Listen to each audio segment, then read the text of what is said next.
Welcome to TSG Foundation's Wisdom of the Zodiac.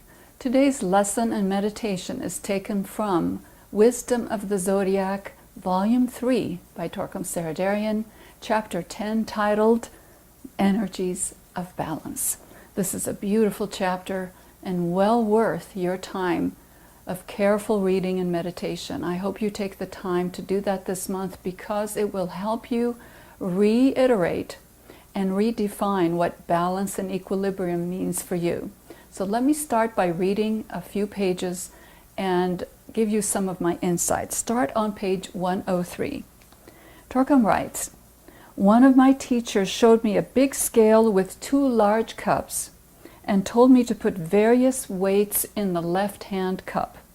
Then balance it with certain rocks or wooden blocks in the right-hand cup." So imagine now that you have a scale with 2 hanging cups and he is putting weights in one and then he's trying to balance it with something on the other side. "After I played with the scale for a while, he said to me, 'Now the left-hand cup is your challenge, the expectation of your teacher for a better spiritual development.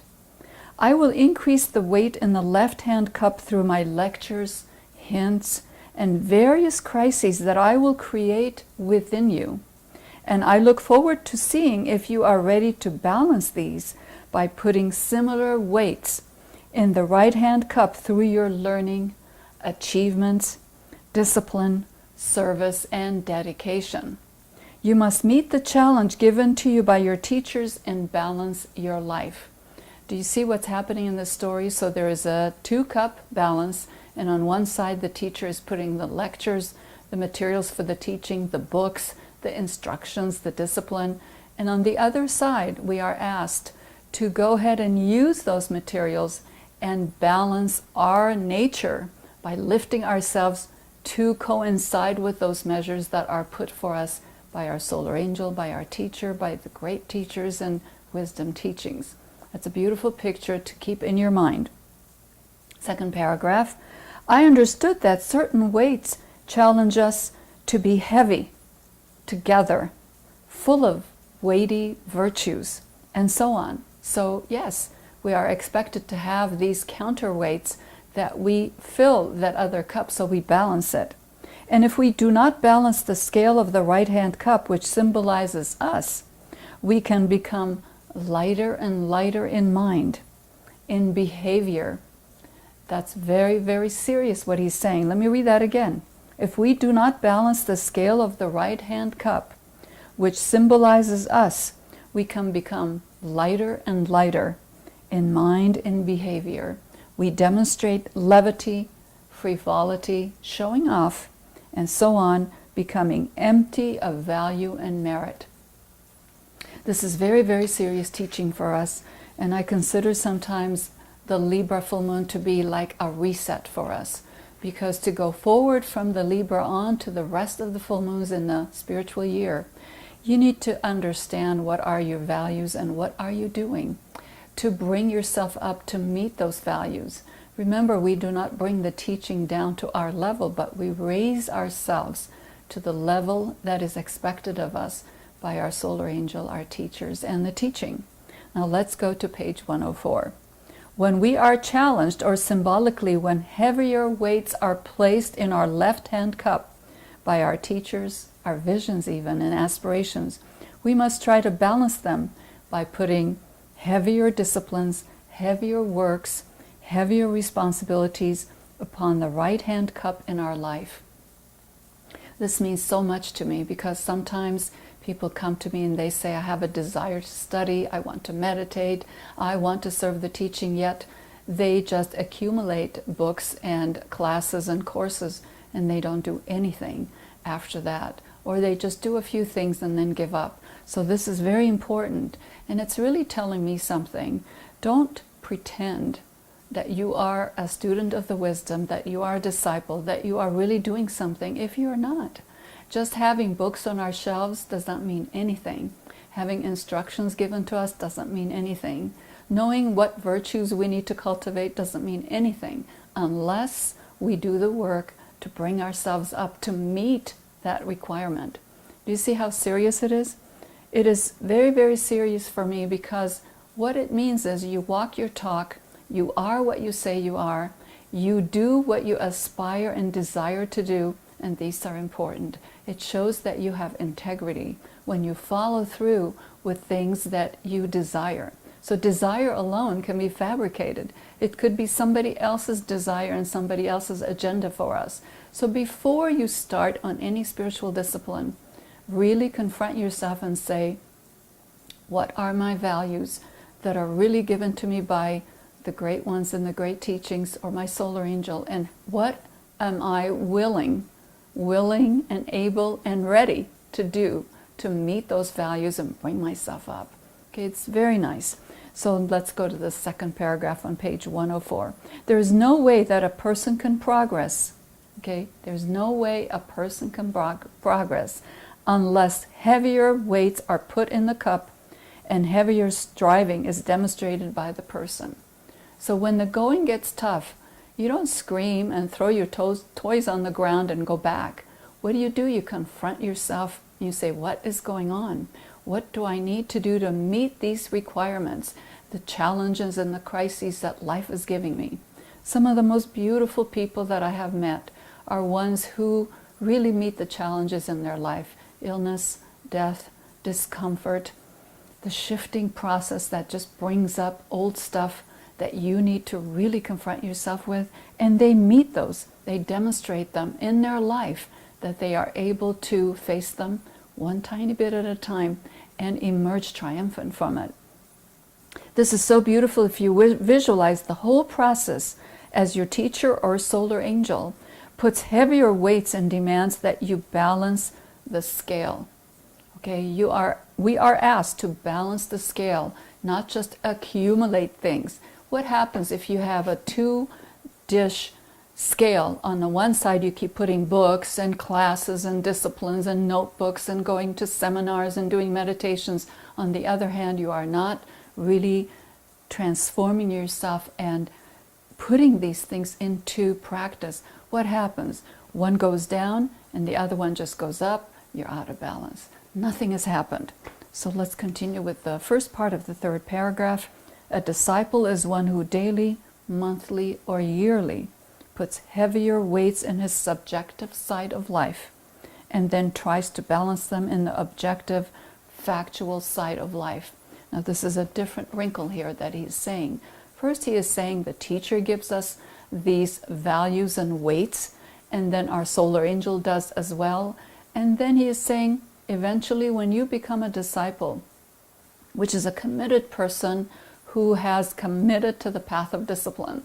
Okay, discipline so you reach your inner soul, your essence, your whole being. And what do? You yourself put heavier weights and challenges on your scale and joyfully meet them. Yes, it can be done. Let's go to page 105, which is really important again, in the bottom part of the page. It is also interesting to note, this is very important, so listen carefully. It is also interesting to note that if you put false weights in the left cup, the object which you weigh in the right cup will be inaccurate. Okay? If you use false weights and say, these are my virtues and values, then however you try to meet that challenge is going to be inaccurate. And when something is inaccurate working inside of you, then your whole physical, emotional, and mental nature is based on false values. It's a house of cards that can crumble down at the slightest challenge. This means that you must not use false values, false principles or standards as weights and measures, because they will create false values in your life. Our inner values must be really of high order if we want to make our life worthwhile. Okay? This is such an important paragraph, and I hope you take the time to meditate on what that means. Now, page 106. Why is balance important? Balance is important so that our inner and outer life is matching each other. See, the outer life, we can't be cheats, we can't betray our friends, We can't be lazy and stupid if on the inside we are saying, oh, I love these books, I love this teaching, but on the outside we're not demonstrating it. So the inner and outer life has to be in balance. Our mental, physical, and emotional life has to be in balance. You can't be emotionally all over the place, mentally think you know everything, and physically you're out of discipline. Everything has to be in balance. So for example, if you know what exercises to do, what foods to eat, and what to avoid, then you have to practice them so that your physical and emotional and mental life are all in balance and coordinated. Our spiritual and daily life has to be coordinated. We can't sit at home in the mornings or at night and read books and meditate and say Om and say the great invocation and then go to work and curse and be uncooperative and nasty. That doesn't work. They don't go together. Your knowledge and actualization has to be in balance. So your knowledge, as you increase your knowledge in these readings and meditations and insights, actualize them, put them into practice, and see how, when you lift yourself and you lift others around you, there is a small portion of humanity that gets uplifted through your efforts, okay? Your beliefs and deeds. So you can see that balance is important so that you are a healthy person. You are physically healthy, emotionally healthy, mentally healthy, spiritually healthy. You work in a healthy environment. Your relationships with others are healthy. You are a healthy citizen of this world. Isn't that important and beautiful for us? That creates people of integrity, of responsibility and stability. They can be relied on. They are not shifting all the time. It's wonderful to have friends and co-workers and family members on whom we can rely, isn't it? So that's what you are doing when you bring yourself in balance. Let's go to page 107. I will read that middle paragraph. It is noted that once you deny your standards, you damage the sense of values to such a degree that it takes a long time to correct that mechanism and reorganize old or new values. So we see this in the lives of criminals and people who go and do tremendous damage to other people, hurt people, kill people, steal from people, and they just don't care. Or they say that's the way it is, or God told me to do that. What is happening? They have instituted in themselves false values, and they have turned their whole life around false values. And it is very difficult to tear that down and rebuild it. It can be done, but it starts with starting with this topic, balance. So what are you going to do with this 5-day full moon period? What I recommend you do is to take this chapter. It is such an important chapter for me that I'm going to have our staff make it available for you that you can download and you can print and read. All you have to do is email us and we will send you a PDF copy of this chapter. That's how important it is for me.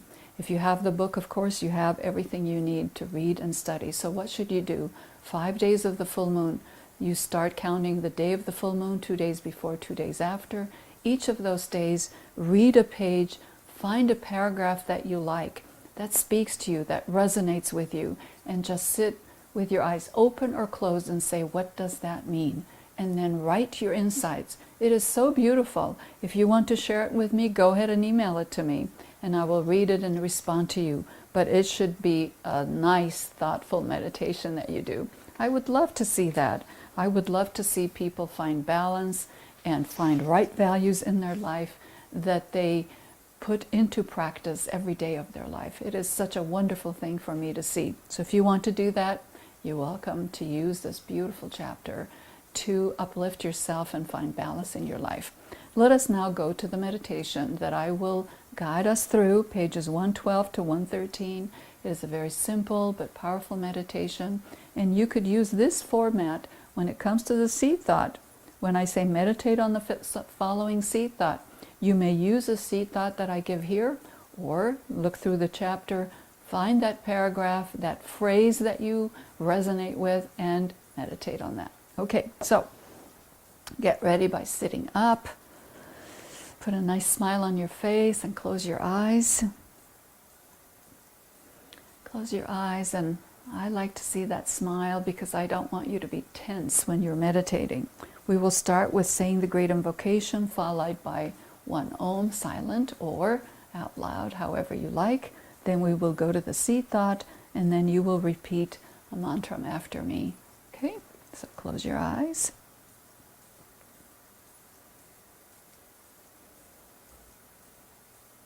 From the point of light within the mind of God, let light stream forth into the minds of men. Let light descend on earth. From the point of love within the heart of God, let love stream forth into the hearts of men. May Christ return to earth.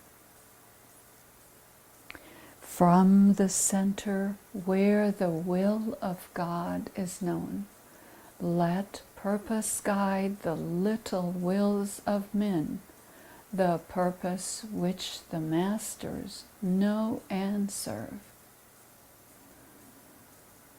From the center, which we call the race of men, let the plan of love and light work out, and may it seal the door where evil dwells. Let light and love and power restore the plan on earth. Take a deep breath.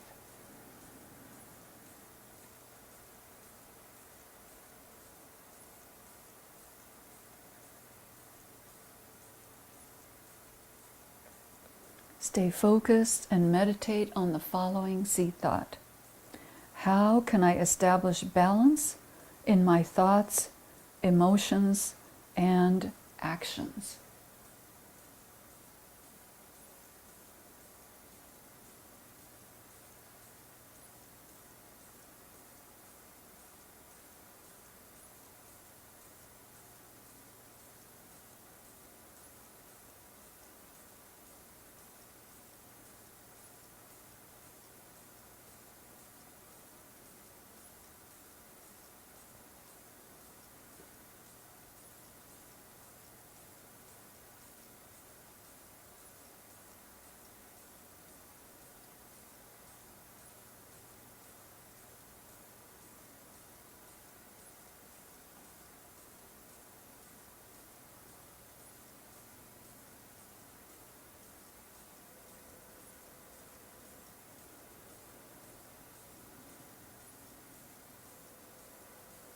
Now imagine you are sitting in nature. Unplug from all your tablets and cell phones and everything.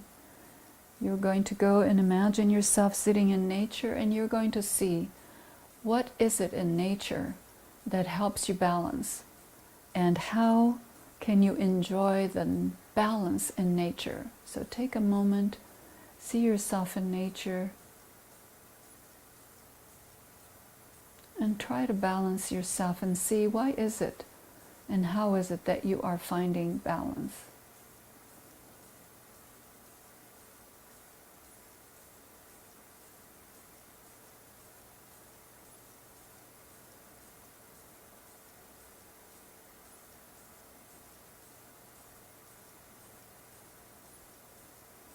It could be your gardening, it could be your admiring beautiful flowers. It could be you are just sitting and listening to nature's sounds. Just visualize yourself experiencing the balance in nature.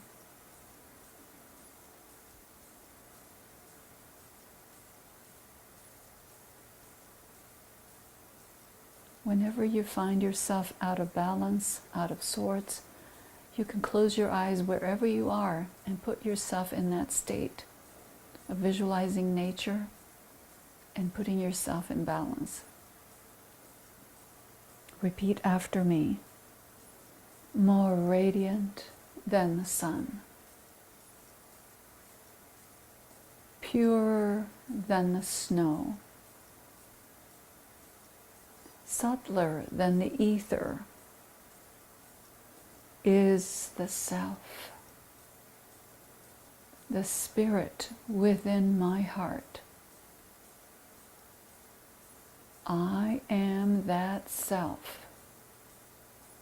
That self am I. Now let's do 3 ohms, quiet or out loud.